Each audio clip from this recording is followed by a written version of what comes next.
বিসমিল্লাহির রহমানির রাহিম। দেশবাসীর উদ্দেশ্যে একটা জরুরি বার্তা দিতে যাচ্ছি। আমি আসলে প্রতি বছর একটি করে তাফসিরুল কোরআন মাহফিল করি, আপনারা জানেন। এবার আমার সংগঠনে পঙ্গুল ইউনিয়ন যুব ফাউন্ডেশন কর্তৃক তাফসিরুল কোরআন মাহফিল 7ই ফেব্রুয়ারি হবে। আপনারা জানতে পারছেন তারিখের নির্বাচন, 7 তারিখে হলো, 7 ফেব্রুয়ারি হলো আমার মাহফিল। এখন এই বিষয়টা নিয়ে আমার গ্রামেই এক নেতা যে আমি মাহফিল হতে দেবো না।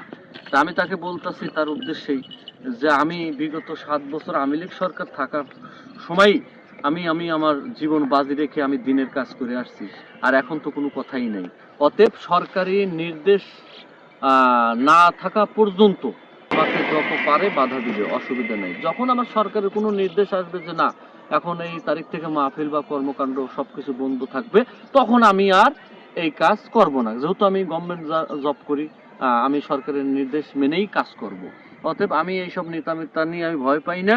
অতএব আমি আমার দিনের কাজ করে যাব, আপনারা আমার পাশে থাকবেন। সময়ের জন্য আমি ভালো কাজের সাথে আসি, অন্যায়ের বিরুদ্ধে আমি আসি। আমাকে ইতিপূর্বেও কেউ নড়াতে পারে নাই, এখনো নড়াতে পারবে না। এই বলে আমি শেষ করছি। আল্লাহ হাফেজ।